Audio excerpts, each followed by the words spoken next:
The teleological argument for God's existence says that systems in our world give the appearance of having been designed. Telos means purpose, and this argument is saying that specifically the design that we see in cosmology and biology gives us good reason to believe in an intelligent designer who created the universe on purpose for a purpose. Wayne Grudem, in his work Systematic Theology, says that the teleological argument for God's existence focuses on the evidence of harmony, order, and design in the universe, and argues that its design gives evidence of an intelligent purpose. When looking to see if systems give the appearance of having been intelligently designed in biology, scientists are looking for systems that are irreducibly complex. A system is irreducibly complex if it has to have all of the parts of the system in working order at the right place at the right time in order for the system to function as a whole. All of the parts of an irreducibly complex system must appear in a way where they are fully functional with the other parts of the system, but do not have any function away from the system as a whole. This means there's no Darwinian way to explain how these pieces survive through the process of evolution and natural selection until they're all assembled together in a fully functional system.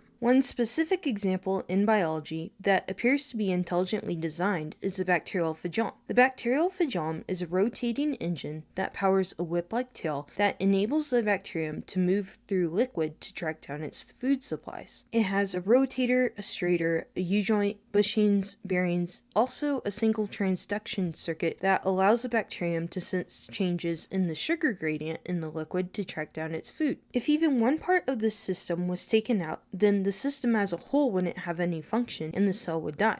That's why scientists consider this part to be irreducibly complex. Since the bacterial phagome is irreducibly complex, that means it couldn't have come about through the blind process of natural selection or evolution. Even atheist Richard Dawkins admitted to the appearance of design in biology by saying, "Biology is the study of complicated things which give the appearance of having been designed for a purpose." We can also see evidence of design in cosmology. Scientists have discovered that the structure of our universe is determined by certain fundamental cosmological constants, which must fall in an exceedingly narrow range for life to be possible. Scientists have discovered that we live in a Goldilocks universe, which is not too hot or too cold, not expanding too quickly or too slowly, and has a force of gravity that's not too strong or too weak. The precise selection of each of these numbers within such a narrow range is most reasonably explained by someone who created the universe with the intention of allowing life to be possible and specifically chose these numbers with life in mind.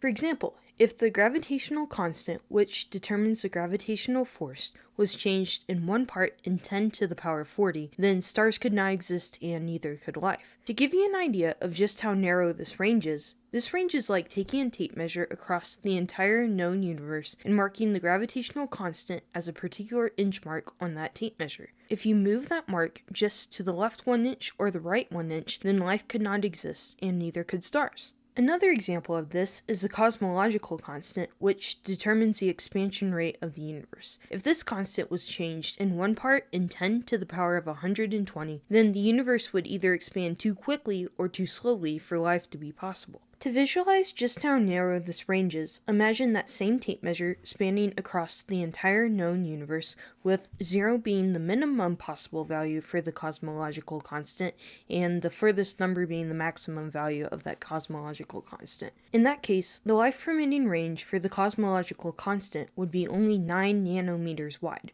which is about the width of the average protein molecule. One final example is the probability that our universe would have stars, which is 1 in 10 to the power of 229, and we need stars for life to be possible and to have heat in our universe. This ratio is similar to if every proton in our universe was actually different universes with different laws of physics, in which case none of those universes would have stars. There are many more constants just like these that are finely tuned to allow life to be possible, which even scientists admit. Fred Hoyle has said, "A common-sense interpretation of the facts suggests that a super-intellect has monkeyed with physics, and that there are no blind forces worth speaking about in nature. The number one calculates from the facts seem to me so overwhelming as to put this conclusion almost beyond question." There isn't much debate in the scientific community about the fact of fine-tuning. However, there is a good bit of debate about what this fine-tuning means, since this fine-tuning was either caused by chance, necessity, or design. However, these numbers seem too ridiculously improbable to have happened just by chance, and scientists have not discovered any reason why these numbers must be the way that they are. So it is reasonable to believe that these constants were designed that way by an intelligent designer who had the intention of allowing life to be possible.